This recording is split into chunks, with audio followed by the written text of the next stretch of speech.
आप देख रहे हैं खिलाड़ी नंबर 1। हमारे जानकारों ने दो ट्रेड्स दिए हैं, दोनों ही तेजी वाले ट्रेड्स हैं, ध्यान रहे। और गिरते बाजार में दरअसल तेजी के ट्रेड्स आए हैं। मार्केट अपने डे लो को छूने के बाद संभल रहा है। निफ्टी बैंक आपकी स्क्रीन पर लेकर आएंगे। कार्यक्रम की शुरुआत में यहां पर 12 पॉइंट की गिरावट देखने को मिली थी, लेकिन एक बहुत ही बढ़िया स्विंग और ये सेकंड लेग ऑफ मूव देखने को मिला है। जो सुबह में पोजीशंस आई, खुला ठीक, फिर नीचे फिसला, वहां से तेजी आई, फिर नीचे गया और अब ये दोबारा रिकवरी आती हुई। तो डे लो से 377 अंकों का जो उछाल है वो काफी बढ़िया दिख रहा है और उसका फायदा मार्केट को मिलना चाहिए। निफ्टी बैंक अब 200 पॉइंट ऊपर, इसीलिए आप निफ्टी भी देखेंगे जो 17,300 को छू रहा था कार्यक्रम की शुरुआत में, ये 370 पर आ चुका है। तो डे लो से 70 पॉइंट्स की रिकवरी, ये साइन अच्छा है। ऐसे में प्रदीप बताइए अगला ट्रेड आपका।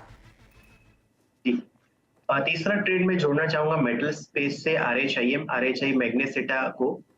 स्टॉक अब एक ओवरसोल्ड टेरिटरी में से डेली चार्ट्स पे पॉजिटिव डाइवर्जेंस बनाने के बाद आर्ली चार्ट्स पे सेल बाय कंफर्म कर रहा है। आरएचआईएम को 644 के करंट रेट पे ऐड करना चाहेंगे। स्टॉप लॉस यहाँ पे रहेगा 609 का और 690 के इसमें टारगेट रहेंगे।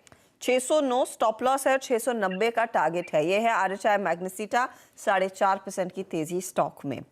समित, आपका ट्रेड क्या है? देखिए हर्षदा, जैसे ओपनिंग रिमार्क्स में हमने बताया था कि अगर होपफुल रिकवरी आती है तो ये फाइनेंशियली लेड हो सकती है। और थोड़े टाइम पहले हमने बैंक निफ्टी में हमारे क्लाइंट्स को ऑप्शन के जरिए खरीदारी की भी सलाह दी है।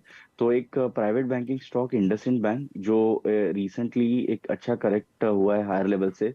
ओवरऑल अगर हम देखें तो 61.8% उसने उसका रिट्रेसमेंट कंप्लीट किया है। 3 दिनों से उसके आसपास ट्रेड हो रहा है और ये 200 डे एवरेज के आसपास कोइंसाइड हो रहा है। तो हमें लगता है कि यहाँ पे अगर रिकवरी आती है तो ये स्टॉक के लिए एक परफेक्ट स्पॉट है। तो इसलिए हम इंडसइंड बैंक यहाँ पे रेकमेंड कर रहे हैं, जिसमें लगभग जो स्टॉप लॉस है आपको 1064 का रखना है और 1135 1140 के इसके टारगेट्स होंगे। 1135 1140 के टारगेट के लिए एक मौका तेजी की तरफ लेकर चले।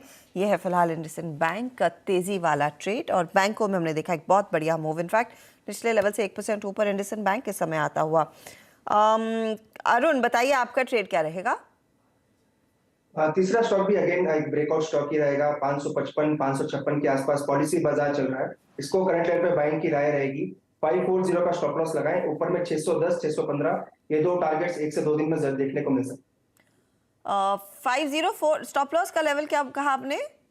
540 540 का स्टॉप लॉस, 540 का स्टॉप लॉस आप लगाकर चलेंगे। 610 615 की तैयारी पीबी फिनटेक कर रहा है। चलिए एक एक करके सारे ट्रेड्स आपकी स्क्रीन पर लेकर आएंगे और दिखाइएगा समित का पोर्टफोलियो। चलिए पहले आ रहा है तो Sanofi buy call 6250 target, 5570 stop loss. Symphony buy call 1240 target, 1100 stop loss. IndusInd buy call 1135 target, 1064 stop loss है।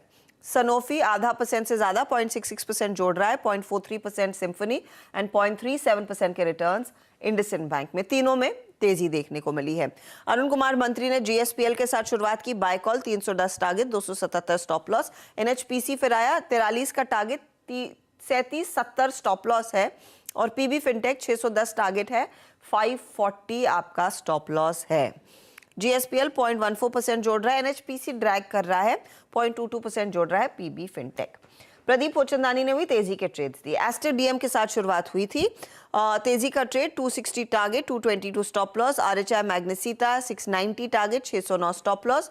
पीएनजी हेल्थ तेजी का trade 5050 target, 4590 stop loss. Returns देखिए, एस्टर डीएम 0.5% से ज्यादा के रिटर्न्स कमा कर दे रहा है। आरएचआई थोड़ा सा ठंडा है, लेकिन पीएनजी 0.04% का रिटर्न जोड़ रहा है।